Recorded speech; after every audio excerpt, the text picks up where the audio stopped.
So what was your dad's job when you were a kid? Well, I always remember when we were in Rainford, my dad used to work for a scaffolding company, but it was collar and tie, because I think he used to do like a lot of the selling side of things. So I always remember him coming home, you know, really smart, collar and tie on, and then I think he lost his job then, and there was lots going on in the 80s with jobs and the recession and things like that. It wasn't a nice time really. So at the time I remember my mum and dad making the decision that my dad was going to go and work on the oil rigs, make a few bob, you know, for the next few years, especially while the work's dried up in England, and then that would be it.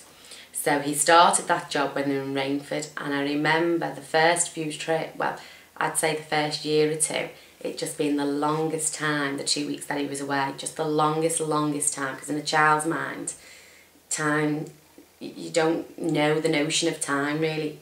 And I remember the 2 weeks that I'd be away and I'd write letters to him, and I know for a fact my dad's still got the letters today under his bed because I've seen them years later, and I'd be writing letters to him and putting like My Little Pony stamps on the letters and things like that, and drawing little pictures and telling him about how Mac and Tosh the dogs were doing. I remember he'd write letters to us as well, because the communications obviously weren't like they are today with email and things like that.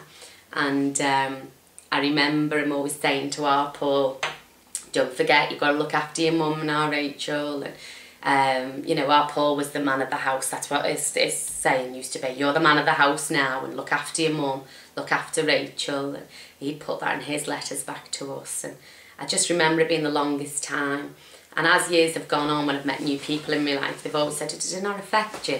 My husband Dave said that to me a few times. As a kid, did it not affect you, you know, that your dad wasn't there every 2 weeks? And I can honestly say it really didn't, because all the times that he was there, things like the summer holidays when we'd be off, sometimes we'd get him for 4 weeks out of the 6, sometimes we'd get him for 2 weeks out of the 6. Again, it was just a flip of the coin, how long we'd get him for.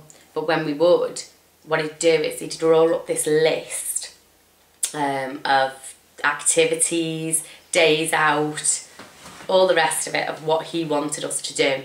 And I remember he used to get a fluorescent highlighter and highlight each one as we've done it. So there'd be things on like, you know, going to the zoo, going to the museum, going to play tennis. There'd be like loads of different things, no matter what it was. He'd write it on this list, and we'd have to do it, bike rides, anything like that. I think sometimes we got a fare in there once or twice. I remember him taking us to like Blackpool Lights quite a lot. But in the summer holidays, he'd write all this list down for us to do, and he'd highlight it.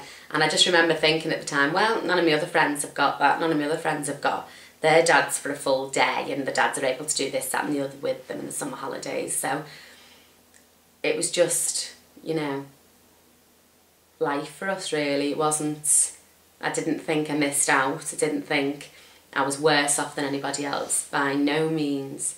It was just part and parcel of how our family were. I knew some friends whose dads weren't there at all, you know. So it was just how we were, and it's how, you know, how we become, and we still are to this day. I mean, I dread the day that my dad retires, because we'll all be absolutely pestered to death with things that he wants us to do with him, for him. And I dread the phone calls I get from me mum to moan about me dad, and from me dad to moan about me mum. But even though they do all of that, they've just got this really special relationship and connection, and they are soulmates without a doubt. That I love it. I love the way my mum and dad are. The relationship couldn't be any different for me. Yeah, so that was my dad on the rigs.